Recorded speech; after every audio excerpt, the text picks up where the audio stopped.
نن بیا سلارزو ته راغلي یو. سلارزو کې لیټۍ نوم یوه علاقه ده کومه چې بارډر ایریا ده او د باجوړ د پاکستان او د افغانستان بارډر دی بالکل بره کنډتار لګېدلی دی. موږ ته زما په خیال په 1 کیلومتر یا په 1.5 2 کیلومتر کې بره سیکورټي والا ناست دی. کنډتار دی موبایل راسره خو سیګنل نشته دی رابطه هم نه کېږي د یو ټیم سره د یو ملګري سره دلته کې سیګنل کار نه کوي. وختي یو مشر نه مې تپوس کوم چې سیګنل هغه ماته ویل سیګنل خو ډېره غټه خبره ده چې سیل والا ګړی هم دلته کار نه کوي دلته کې انټرنیټ کار نه کوي دلته کې سهولتونه نشته دی.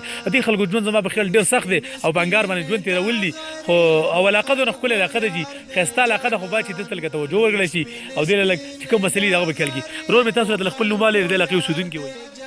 نادر خان. ښه نادر خان دلته کې خو سیګنل هم کار نه کوي سیګنل خو ماته پته ده دې نه علاوه دلته خلکو ته کومې مسلې دي؟ هر څه مسلې خو ډېرې زیاتې دي. روډ هم تاسو په خپله باندې رالی نه دی صحیح.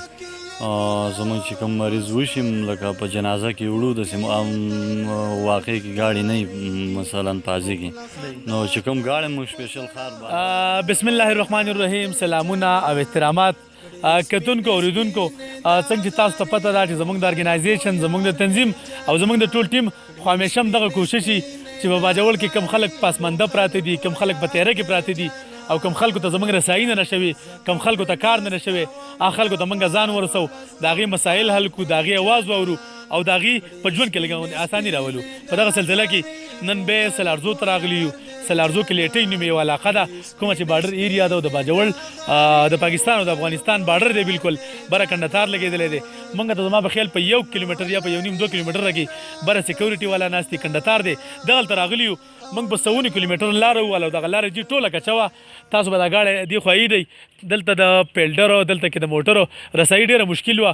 موږ دغه سودا په ډاکسن کې راوړله د علاقې خلک هم راسه ولاړ دي خو دلته کې 2 معذوره دي 2 خاندانونه دي چې یو غازي لالا دی چې هغه د سترګو نه نابینا دی نظر یې کار نه کوي نسوارو کاروبار به یې کاوه چې موږ کله رالو د هغې ژوند مو وکتو نو ډېره غریبي وه او د ګټې وټې څوک یې نه و. هغې ته موږ دوکان کړی دی. یو بل جي دوکان دی جان محمد نومې دی او د هغه په کور کې 5 بچي دي. هغې ته مو د کپړې دوکان کړی دی هغې ته مو زنانهو کپړه راوړې ده نارینهو کپړه هم راوړې ده هغې ته مو مشین راوړی دی هغې ته مو د ټیلرۍ په دوکان کې چې څومره سامان لګي هغه ټول مو ورته راوړی دی. د پروګرام جوړولو مقصد مې هم دا چې په د علاقه کې کوم مسایل دي چې دغه پکې هم راچوت کړو او تاسو که زموږ پروګرام ګورئ چې ستاسو په علاقه کې ستاسو په چم ګاونډ کې په معاشره کې که داسې خلک دي چې هغه معذوره دي هغه بېوسه دي هغه بېدسه دي هغه بېکسه دي نو باید چې د هغې څه موږ ودرېږو د هغې په ژوند کې لږ سهولت راولو. لکه ځان لپاره خو لګېستو که نه ځان لپاره خو په لکاو کروړاو لګو خو زما په خیال که موږ د معذورو لپاره 1 لک روپۍ هم ولګو 50,000 هم ولګو 1,000 روپۍ هم ولګو 100 روپۍ ولې ونه لګو.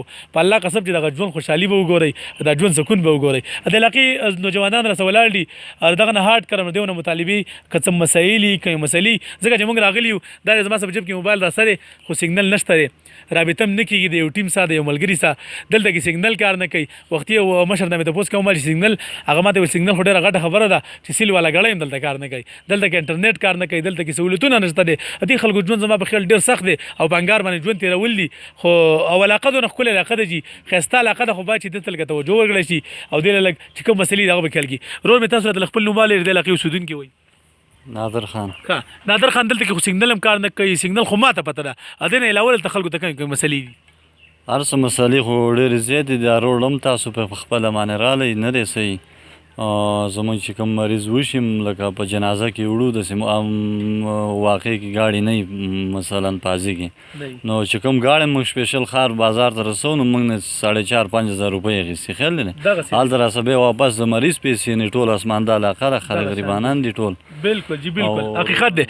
دلته کې ستاسو ایم ان ای ګلظفر دی که نه؟ ګلظفر صاحب ایم پی ایم انورزیب خان دی. هغې دلته کې راغلي دي بس دغه الیکشن ټیم کې راشي بیا نه بیا نه بیا نه دا خبرې ټینګ. اورېدونکو د سیاست نه هاټ کر چونکې زموږ سیاست څه کار نشته دی موږ آزاد خلک یو خو چې راتلمه نو د انورزیب خان او د ګلظفر هغه پوسټر اوس هم په دوکانونو لګېدلي دي د هغې سټیکر اوس هم په دوکانونو لګېدلي دي چې کوم څه کې پخه قلا ده ټینکۍ ده یا ډانګه ده نو پی ټي آی بې غټه غټه لیکلې ده د خلکو خو د پاکستان د ارګې صاحب سره مینه ده او حقیقت دی چې څنګه د روډ مې وویل موږ به د روډ باندې رالو او ارځي کې زموږ ګاډی ډېر چوت دا غټې غټې ډاکسنې ډاکسنې پکې لګي دا لوړې ډاکسنې پکې لګي ګټې راوتي او ډېر بد حال دی پورویل پکې لګي دلته کې د بجلي نشته دی روډونه نشته دی د اوبو سهولت غریبانو ته نشته دی پیپونه یو ځای بل ځای راګوزکلي دي که دلته کې غټې غټې ټینکۍ ورکړي ډګویلونه ورکړي او سرکاري سکیمونه ورکړي زما په خیال دا مسلې به حل کېږي نو بالکل موږ خو د یو معذور ورور په مسله کې راغلي یو خو عامې مسلې مې د خلکو ویل چې یاره زموږ اواز هم لږ او اعلی چارواکو ته نمایندګانو ته ورسوه